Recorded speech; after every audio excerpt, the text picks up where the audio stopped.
Semalam Datuk Seri Anwar Ibrahim telah pun meresmikan penutupan program Kongres Bumiputera, Kongres Melayu, Kongres Perniagaan Bumiputera, Kongres Ekonomi Bumiputera.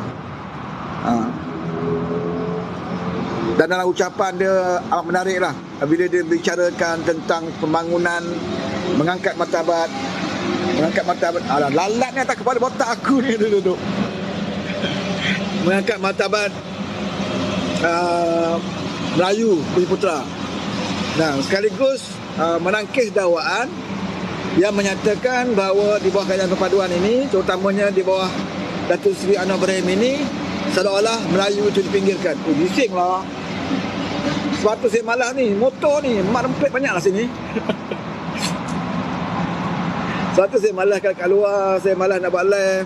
Kalau saya berada luar, saya malas nak naik kotak orang. Ni masalah dia. Mengganggu. Kita nak cakap pun tak ada mood.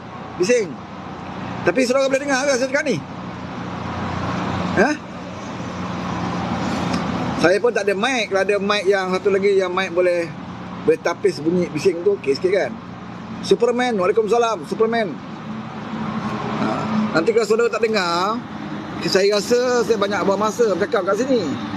Kan? Macam cakap macam orang gila cakap seorang-seorang. Ucapan Datuk Seri Anwar Ibrahim tentang mengangkat Bumiputera sudah cukup membuktikan bahawa di bawah Kerajaan Malaysia Madani ini, nasib peniaga-peniaga khususnya Bumiputera terus diperjuangkan, malah dipertingkatkan. Kita tahu seperti mana ikut perlembagaan, hak keistimewaan orang Melayu Bumiputera itu ada, dilindungi oleh perlembagaan. Tetapi kalau ikut dasar-dasar daripada banyak kerajaan sebelum ini, macam-macam dasar dia perkenalkan, dasar ekonomi baru lah macam. Tapi kenapa orang Melayu masih lagi tidak boleh maju? Kau membuktikan bahawa di bawah Datuk Seri Anwar Ibrahim, dia tidak mahu untuk mengangkat perniagaan Bumiputera ni hanya sekadar slogan. Slogan. Bercakap, boleh berucap je, nak bagi Melayu berniaga maju sebagainya, itu slogan. Dah bertahun dah sebelum kerajaan ini. Tapi orang Melayu masih lagi ketinggalan dalam perniagaan. Sebab apa? Ada benda yang tak kena. Kadang-kadang ketirisan dalam projek-projek yang diberikan kepada Bumiputera. Yang kedua, sikap Bumiputera, sikap orang Melayu itu sendiri. Contohnya seperti di Alibaba kan, dia dapat projek masuk tender atas nama Bumiputera. Banyak projek kerajaan yang diberi kota kepada Bumiputera, berapa ratus kepada Bumiputera. Tetapi dia menggunakan kota Bumiputera itu untuk dapat projek saja. Pasal dia ada lesen contohnya. Dia masuk tender atas nama Bumiputera. Kemudian bila dapat, dia bagi kepada bukan Bumiputera yang buat. Sebab tu kita tak boleh maju. Dan Anwar tahu benda ni. Jadi Anwar dalam kali ini dia kata dia nak serius. Dia tak ada lagi Alibaba dan sebagainya. Dan dia bertambah memberikan peruntukan. Malam saya diumumkan ada satu peruntukan tu 1 bilion. Dan dia kata dia nak dipantau. Selama ini bagi saja. Bagi peruntukan serah saja. Kontraktor. Tetapi Datuk Seri Anwar kata dia nak pantau betul ke tak betul Bumiputera dapat. Dan yang dapat itu dia buat ataupun tidak. Kalau dia buat pula kena buat dalam ikut tempoh jadual ataupun tidak. Maknanya kita kena tunjuk prestasi bahawa orang Melayu perniagaan, kalau orang Melayu dalam sektor pembinaan dan sebagainya lah, maknanya dia mesti bersaing dengan kaum bukan Melayu. Kalau kaum bukan Melayu buat projek mengikut jadual yang ditetapkan, kenapa syarikat Melayu tak boleh? Kita sampai kita dilabelkan kita tak maju kerana kita malas. Yang selalu melabelkan kita malas ni Mahathir lah. Mahathir dulu lagi, waktu dia jadi Perdana Menteri. Dia kata Melayu malas, Melayu mudah lupa. Melayu mana yang rajin waktu Mahathir? Melayu yang rajin waktu Mahathir, orang seperti Tun Daim. Rajin orang macam tu. Anak dia. Anak dia berapa orang tu rajin. Kroni-kroni dia, yang tu je Melayu yang rajin. Melayu lain malas. Walaupun ada kebenaran apa yang disebut oleh Mahathir, memang ada orang Melayu yang malas. Dia dapat projek, tak nak buat, bagi ke orang lain, jual projek. Kadang-kadang kita tengok kedai je lah, kedai perniagaan. Mereka dapat kota bangunan kedai untuk berniaga, kedai makan contoh. Dia mereka dapat tapak tu atas nama Bumi Putera. Bila dia dapat, dia bagi ke pendatang. Ini berlaku, saudara. Dia bagi pendatang mereka kat situ. Bila kita cek, kenapa orang Bangla duduk sini? Kenapa orang Indon mereka sini? Bila kita cek, rupanya dimiliki oleh Melayu. Tapi orang Melayu ni malas nak buat, malas nak meniaga, malas nak keluar modal.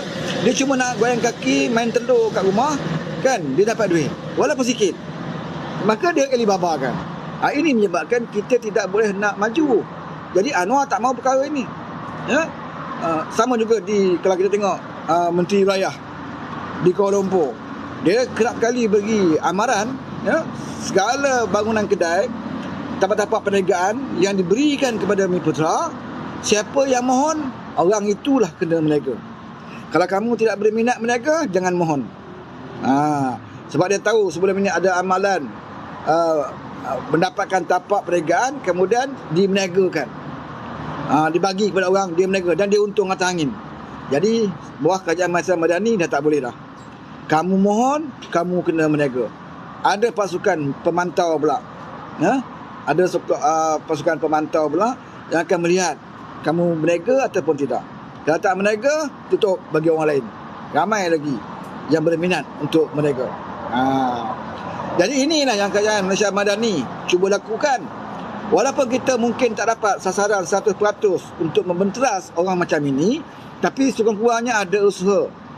Ya, ada usaha dilakukan dan kita nak bagi amaran kepada mana-mana orang yang menggunakan keistimewaan hak orang Melayu ini, digunakan keistimewaan hak orang Melayu ini, tetapi bila dia dapat hak itu, dia pun salah gunakan. Dia sendiri salah gunakan, dia bagi kepada orang lain. Kemudian bila dia gagal, bila dia miskin, dia salahkan kaum lain. Ini masalah kita. Tak semualah macam tu. Kita tak kata orang Melayu semua macam tu, tapi ini banyak berlaku, saudara. Orang Melayu yang mendapat hak keistimewaan dia, yang dilindungi oleh Bumi Putera, bila dia dapat, dia lelong. Dia lelong. Dia serahkan kepada orang lain. Dan bila orang lain maju, dia marah. Contohnya ada kita punya ustazah seorang tu kan. Dia buat kedai makan, kemudian dia buat status, dia terpaksa tutup kedai makan dia. Ustazah Semak tu, dia terpaksa tutup kedai makan dia sebab dia kata harga barang mahal. Bawah kerajaan ni harga barang mahal. Saya rugi 30,000 sebulan. Setahun.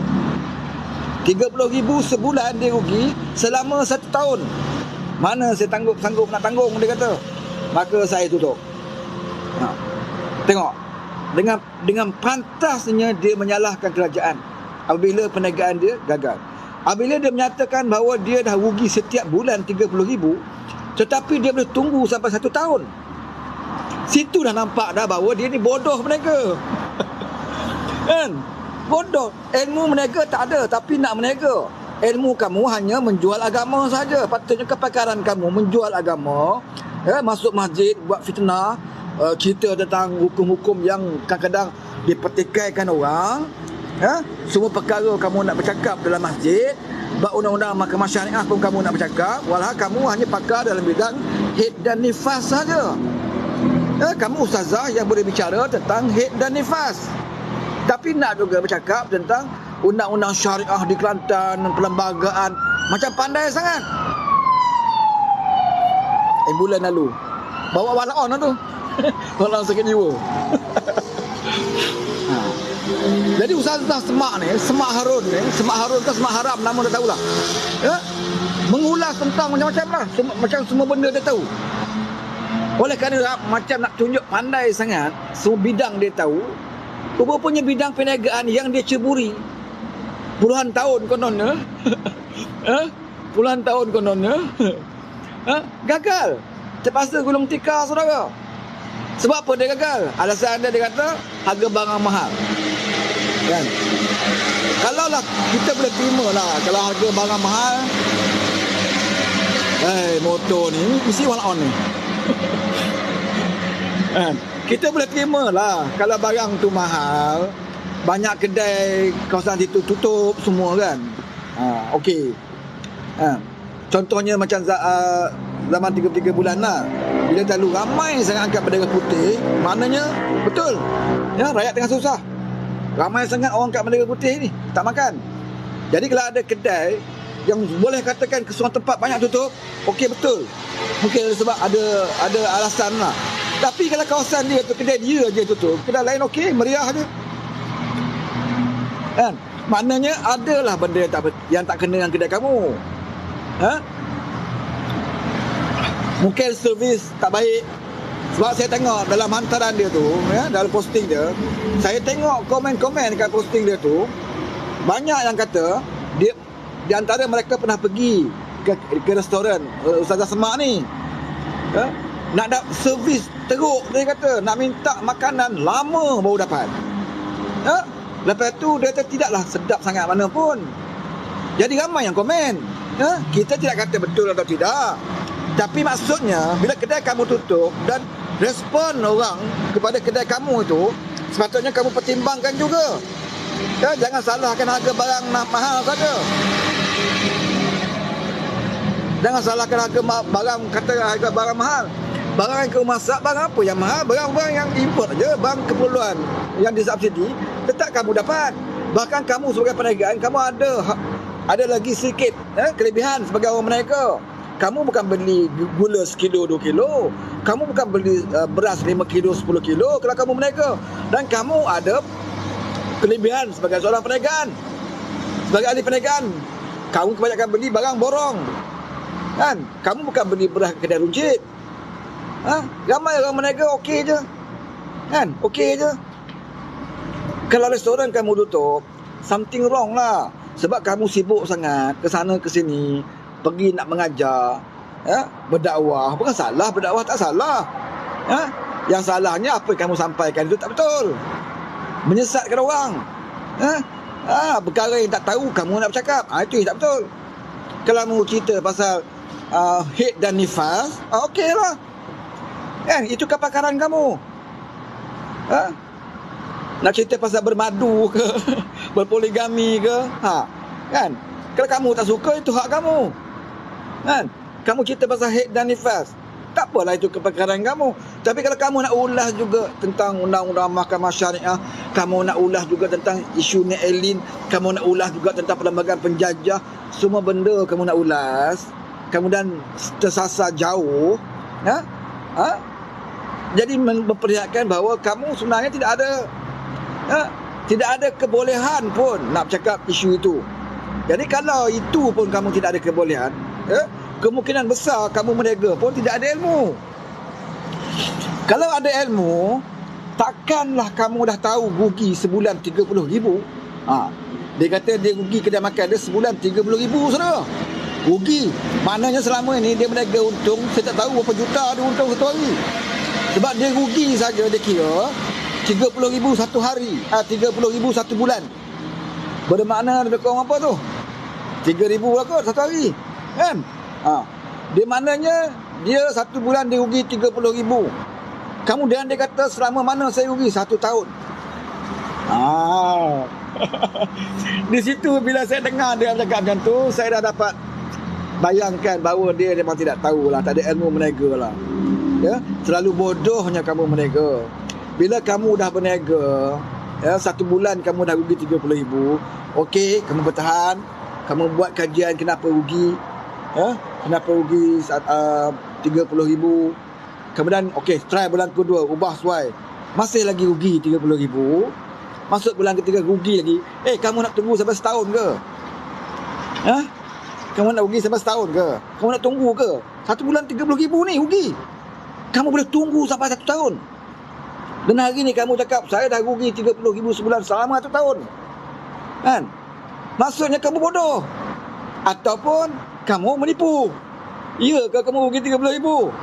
Ke rugi RM30 setiap bulan? Atau rugi RM300 setiap bulan? 30,000 kamu boleh tunggu 1 tahun. Kan? Maknanya kebodohan. Nak berniaga, nak buat apa pun kena ada ilmu saudara. Kalau tak tinggi pun sekurangnya ada basic lah, asas lah. Orang anak muda yang berniaga burger tu pun, walaupun mereka tak belajar tinggi, tak pergi kursus perniagaan ke, mereka bukan usahawan yang hebat, tetapi kalau mereka berniaga burger 1 hari, kalau makan modal dia tunggu lagi. hari kedua dia makan modal, dia masih tunggu. Tapi kalau dah seminggu dia makan modal, dia tahulah ada perkara yang tak kena lah.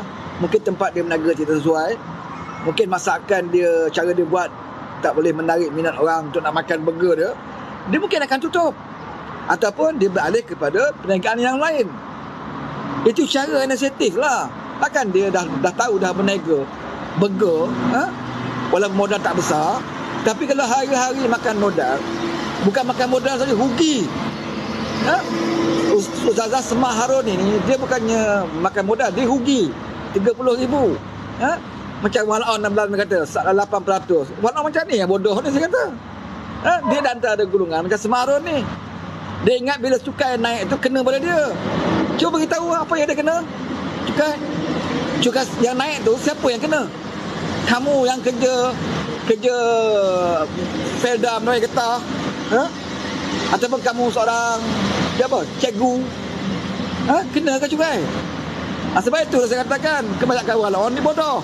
Bila dia bodoh, dia dengar satu berita, dia terus sami'na wa ata'na. Dengar dan taat. Naik cukai 8%.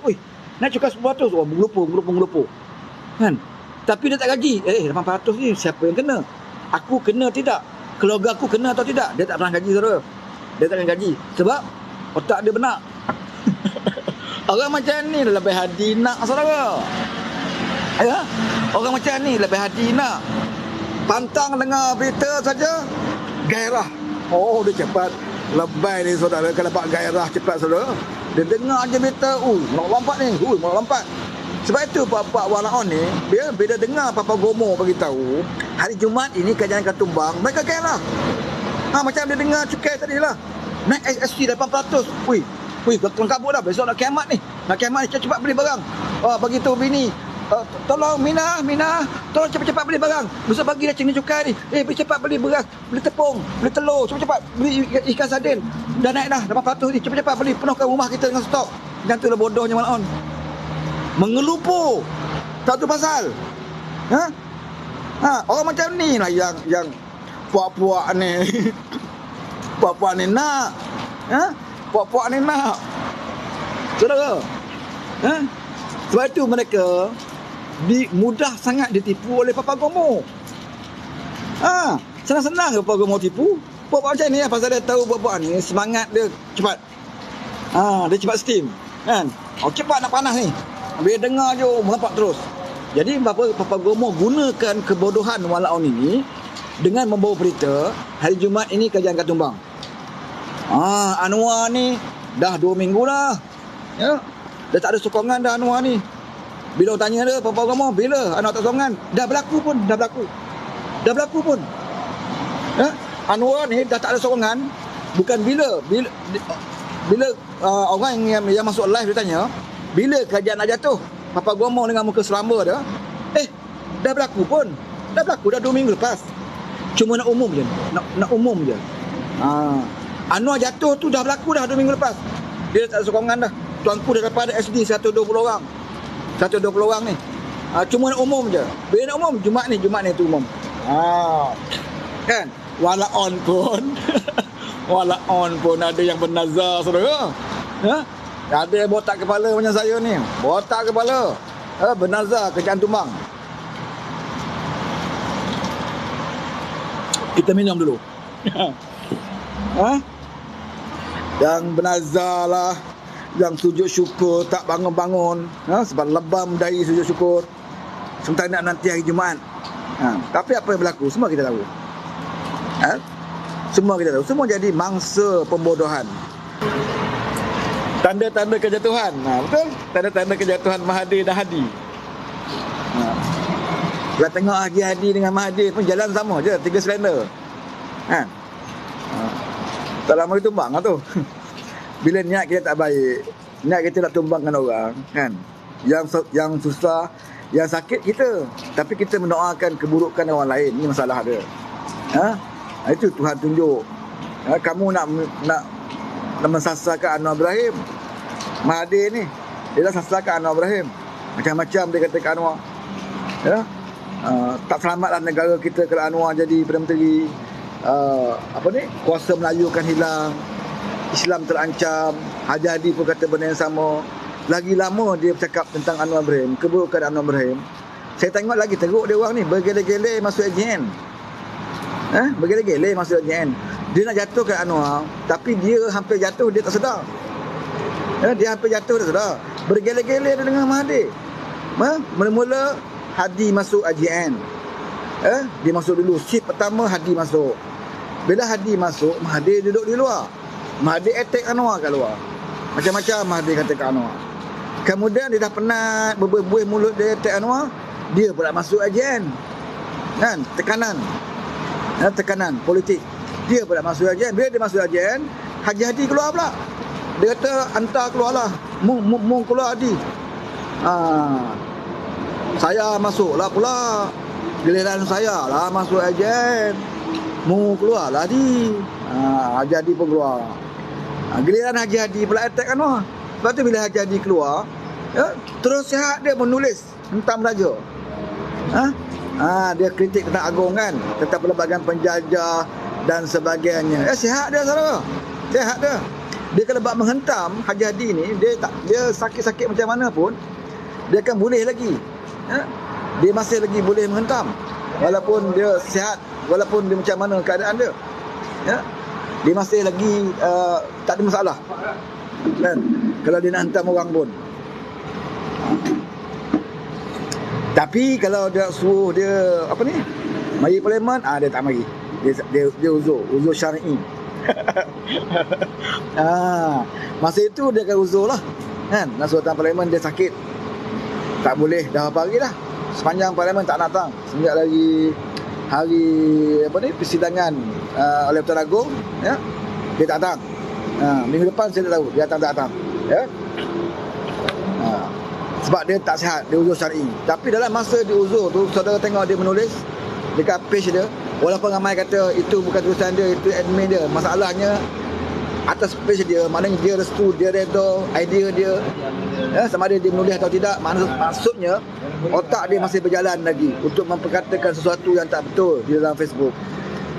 Apabila dia bicarakan tentang undang-undang pelbagai penjajah dan sebagainya, dia masih bercakap tentang pelbagai penjajah ini. Berhala pelbagai itulah yang dijunjung atas kepala otak dia dulu waktu dia jadi Duta Khas.